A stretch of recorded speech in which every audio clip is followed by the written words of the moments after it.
This is chapter 2.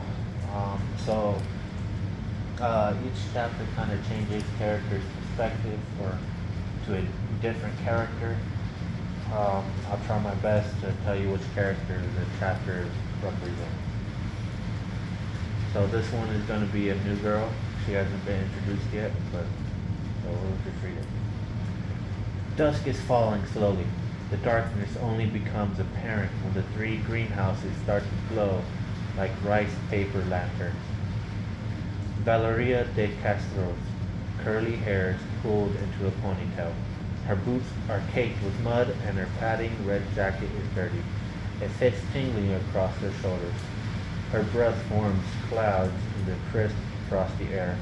She's done for the day. She pulls her gloves off as she heads up towards the house. She goes upstairs, runs a bath, and puts her dirty clothes in the laundry basket.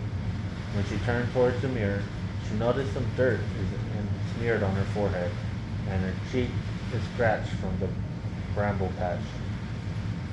She needs to do something about her hair, she thinks. She smiles wearily at herself. She looks so happy. She pulls the shower curtain back, leans one hand on the tiled wall, and steps into the bathtub.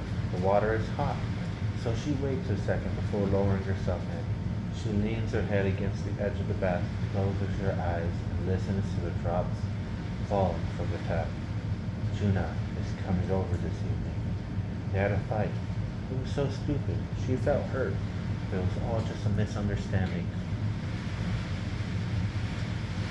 She opens her eyes and sees a reflection of the water on the ceiling. Rings from each droplet spread across the surface. The shower curtain has slipped along the rail, so she can no longer see the bathroom door and lock. The water laps softly as she puts one foot up on the edge of the bath. She shuts her eyes again and continues to think about Juna. Is it Juna or Jonah? It might be Jonah. Then realizes she's falling asleep and sits up. Valeria is too hot now. She has to get out of the bath.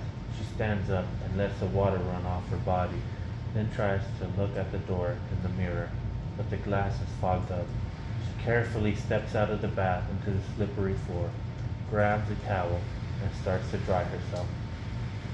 She nudges the bathroom door open, waits a moment, and looks out onto the landing. The shadow on the wallpapers are still. Everything is silent. She doesn't scare easily, but her time in prison had left her wary about certain situations. She leaves the bathroom and walks across the cool landing and into the bedroom. Her body is steaming. It isn't completely dark yet. There are still some translucent clouds cutting across the sky. She gets a clean pair of underwear from the chest of drawers and puts them on, takes her yellow dress out of the closet and lays onto the bed. There is noise downstairs. Valeria freezes instantly. She holds her breath, listening. What could it have been? She isn't expecting Juna for another hour or so, but she's already made a spicy lamb stew with fresh cilantro. Valeria takes a step towards the window and started to lower her blinds when she catches a sight of someone standing next to one of the greenhouses. She jerks back and loses her grips on the cord, and the blinds fly up with a bang. There's a rattling sound as the cords get tangled up in the blinds. She quickly turns off the bedside lamp and goes back to the window. No one is there. She's almost certain she saw a man standing perfectly still at the edge of the forest. He was as thin as a skeleton and was looking up at her. The glass in the greenhouses is glistening with the condensation. There's no one out there. She can't let herself be afraid of the dark. Valeria tells herself that it's just a customer or supplier who disappeared when he saw her naked in the window. She often gets visitors after the nursery has closed for the day. She reaches for her cell phone, but is dead. She quickly pulls on her long red bathrobe and starts to go downstairs. Just after a few steps, she feels the cold breeze around her ankles. She descends, and she sees that the front door is wide open. "Hello?" she calls quietly. There's a fallen leaves on the doormat. They've blown and across the wooden floor. Valeria slips on it, her wet feet into her Wellington boots, grabs a large flashlight from the coat rack, and goes outside. She follows the path down the greenhouses, checks the doors, and, and shines the light between the rows of plants.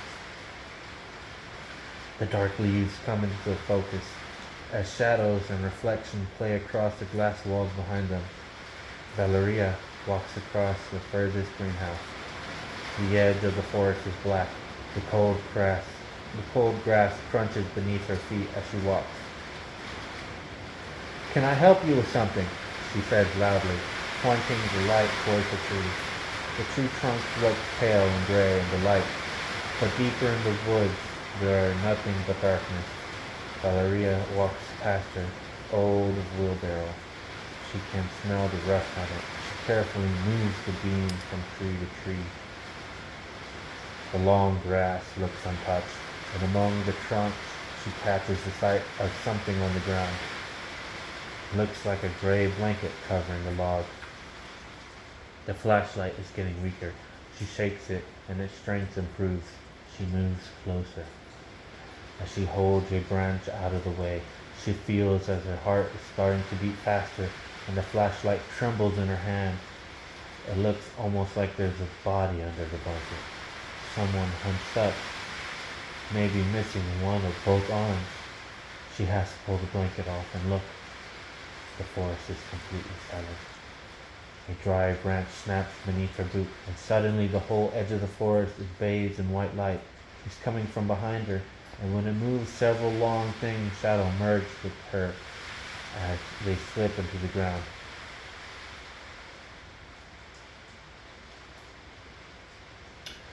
Alright, that's the end of chapter 2.